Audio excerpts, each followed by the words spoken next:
I'm here today as a guest on land that was stolen from the Ute, Cheyenne, and Arapaho nations. Land that many other tribal nations thought of as home before those relationships were written over by settler colonialism. So land acknowledgements like this have become pretty commonplace at the beginning of events, at universities, sometimes in our email signatures. But I've always found them to be kind of confusing. Like, once you admit something is stolen, aren't you supposed to give it back? So if there's anyone listening who has a couple hundred spare acres that you're feeling guilty about, just contact your local tribal government. We would be happy to relieve you of that burden.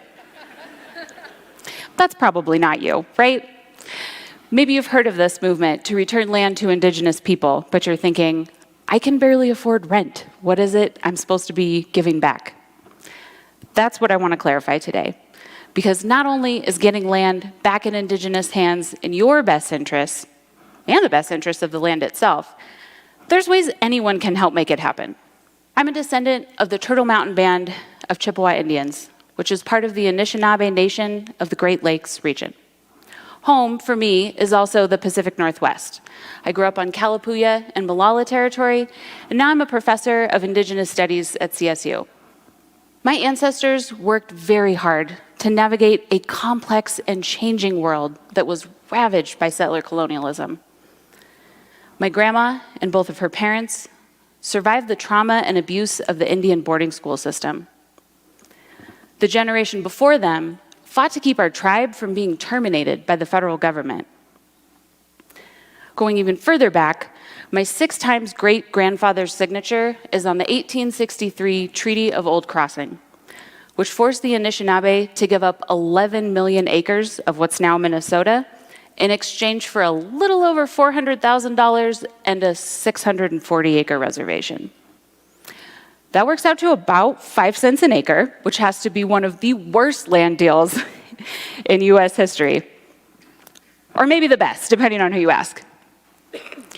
This sort of thing happened all over the US and Canada. And the problem isn't just that settlers showed up and took the land, it's how they've treated it ever since. That land we lost in Minnesota, the Enbridge Line 3 pipeline goes right through the middle of it. That freaking pipeline is responsible for the largest inland oil spill ever recorded in the US. And now, they're trying to expand it. Whether we're talking pipelines or some other industry, the colonial mindset has been about extracting resources, mostly with the goal of making the rich richer. But that's why land back is not about indigenous people trying to run a real estate scam. We're doing this because the land itself is in crisis. Every indigenous culture is unique, but our shared philosophy is that we come from the land and the land is what sustains us. And therefore, we have a responsibility to care for it.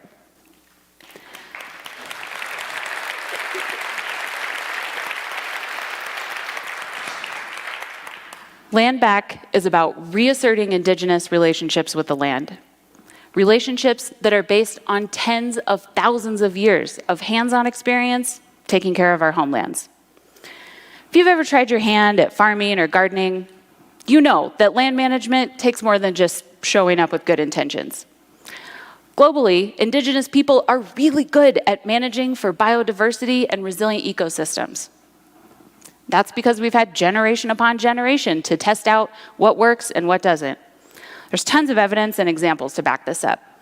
One recent study showed that indigenous people make up just 5% of the global population, but we're managing nearly half the areas on Earth that are protected for conservation or still support intact ecosystems. In the United States, tribal nations have reintroduced endangered species, even when the government said it wouldn't work. So in the Northwest, where I grew up, most of the big rivers have been dammed, which makes it super hard for salmon to survive, and many runs have gone extinct. So back in the 90s, the Nimiipuu people told the state of Idaho, hey, we'd like to bring coho salmon back to the Snake River. The state fish and wildlife guys were like, I don't think so. But the tribe did it anyway. They got eggs that one of the hatcheries was gonna throw away, incubated them, and basically snuck the fish back into the river. And now they're doing so well that the state has reopened the sport fishery. and the tribe is reintroducing coho to a bunch of other rivers.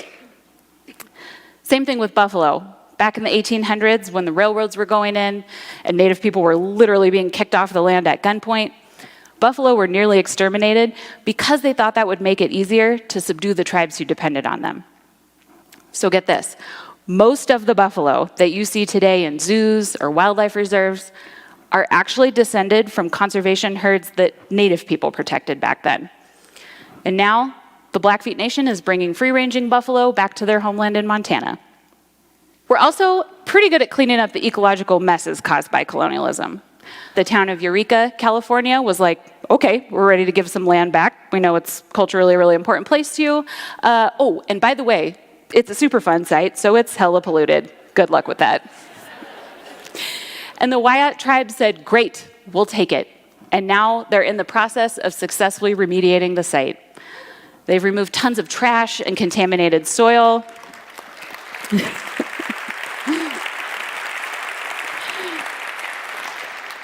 They're working on erosion control and wildlife habitat and making it a place where they can hold ceremonies again. The land is better off in Indigenous hands because we treat the land like it's a relative.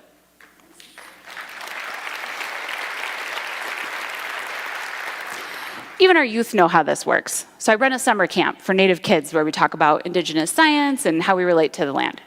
So last summer, after the camp wraps up, Henry's mom calls me. He's one of the campers, he's 6. And she says he's had a falling out with his best friend. They were playing outside and the friend, who's not Native, was squishing grasshoppers for fun.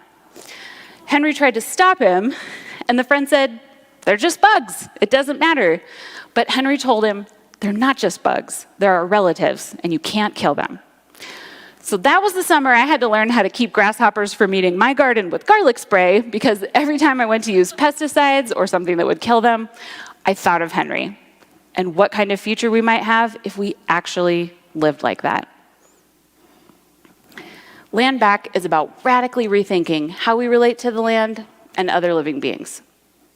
So look up whose land you're on. Some tribes, like the Ohlone and Duwamish, have a way for you to pay a voluntary land tax on their website as a way to recognize that you're a guest on their homeland.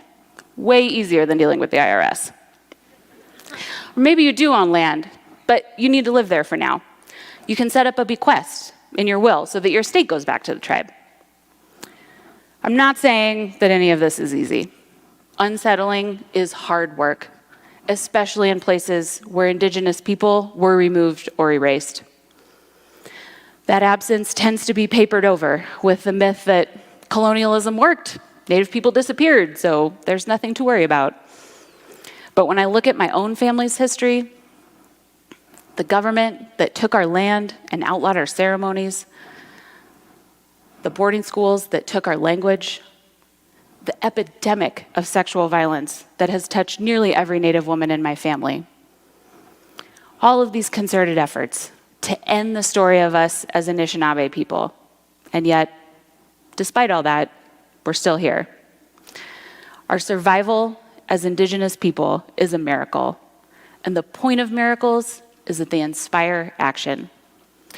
I think if we're honest as human beings, we know that this path we're on is both morally untenable and ecologically unsustainable.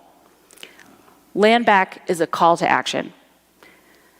To get real that the current system is only really working for an increasingly smaller group of folks. But when the people who are benefiting from this legacy of stolen land step forward, real change can happen. This isn't just an opportunity to right a past injustice, it's the only way to heal the land itself. And that means a better future for everyone. Thank you.